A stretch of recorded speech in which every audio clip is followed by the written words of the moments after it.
Thank you, Mr. President. This is my no vote explanation. I request that my remarks be printed in the Journal. Without objection, so ordered. The bill before us today would establish a new state office with a goal, as published by the nonpartisan fiscal agency, to coordinate efforts related to its mission of assisting workers and communities during the state's renewable energy transition. The office would also be required to submit a transition plan to the legislature by the end of 2025. Also, the bill defines a transition-impacted industry to be fossil fuel energy workers, internal combustion engine workers, workers in the building and construction trades, and anyone else the masters of the universe deem appropriate. We must ask ourselves what the purpose of this legislation is, why its advocates think it's necessary. To answer that question, we cannot look at this legislation today in isolation. It must be put into context with other missteps the majority of this legislature is taking. For instance, the two crown jewels of their directed economy, the 100% mandate of carbon neutral energy and billions of taxpayer-funded incentives to force a shift to electric vehicles. This bill before us today is a recognition that these government-forced and coerced actions will have a negative impact on Michigan jobs. These new jobs may be fewer in number and pay less than the old ones. This is the value proposition of a benevolent centralized planner. Your livelihood and ability to support your family will need to be sacrificed, but don't worry, it's for the greater good. A good, of course, that is determined by the centralized planner's own value judgment and will be crammed down upon everyone, whether the people want it or not. It would be more fitting to rename this so-called proposed office of Community and Worker Economic Transition Office to the Ministry of Forced Economic Transition and State-Mandated Unemployment. I have heard supporters of this legislation say many times that this office is needed because market forces are moving us toward renewable energy and electric vehicles. I acknowledge there are some natural market movements in this direction, but these natural market-driven movements pale in comparison to the government actions and mandates, both at the state and federal levels. To an overwhelming extent, this is a government-created market. The government is actively trying to force this transition through centralized planning and mandates. And what will the impact be on the economy? What's going to happen to Michigan workers and families who are dependent on jobs in the automotive and energy industries? The answer lies in this very legislation. This bill before us today talks about replacing lost income and gaps in income and replacing lost tax-based revenue, as if they are inevitable consequences of the forced transitioned state governments want to interject upon the people of the state of Michigan. The original version of this bill even called for something called a wage benefit differential and set up a specific fund for the so-called transition.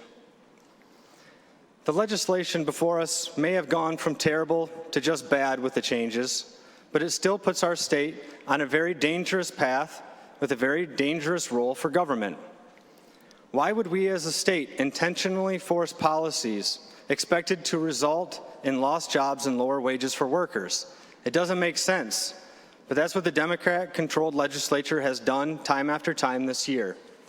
Case in point is repealing our right-to-work law. At a minimum, and this is being charitable, this bill needlessly grows state government and endorses government interference with the economy and our livelihoods. It hints at centralized planning and forced market mandates that have failed so spectacularly in the past in virtually every nation that has attempted them. Any movement toward electric vehicles and renewable energy should be allowed to take place more naturally and in sync with the broader economy. These changes should not be forced. It is one It is one thing for natural market forces to dictate changes in employment trends.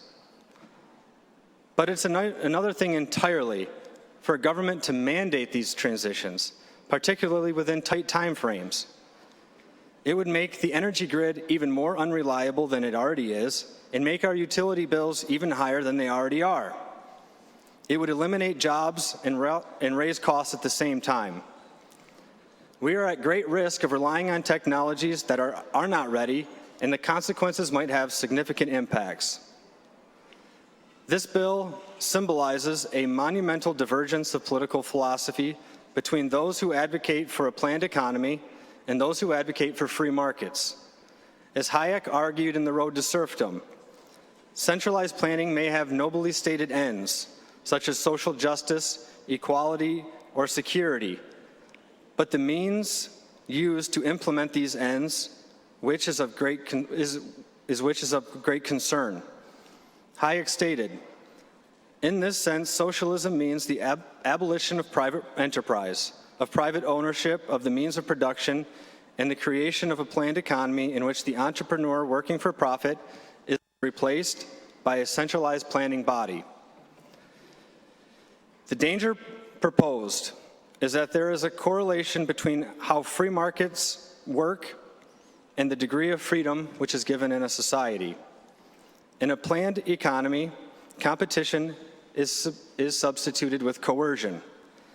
This coercion does not limit itself to the economic side of life.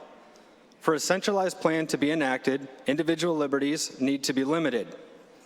The link between planned economies, which were driven by authoritarian governments, is glaringly obvious from the early 20th century up to today. I would have thought the examples were self-evident, but this leads me to think that they are not. So I will list a few examples. The former Soviet Russia and any poor country behind the Iron Curtain, North Korea, China, Vietnam, Cambodia, Cuba, Venezuela. What do all these countries have in common?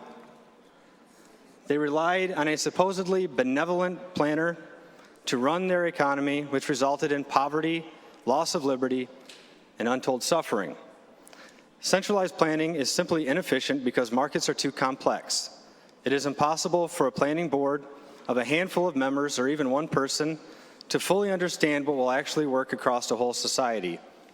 On the other hand, a free economy allows for individuals to determine production through competition, which is moderated through market-driven pricing. Most importantly, this type of free economic system not only generates prosperity, but opportunity, and it supports a free society as well. The divergence is stark, and anyone who would be foolish enough to support servitude and poverty over freedom and prosperity is beyond me.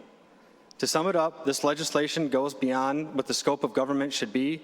It supports centralized planning and the road to serfdom, and I urge a no vote.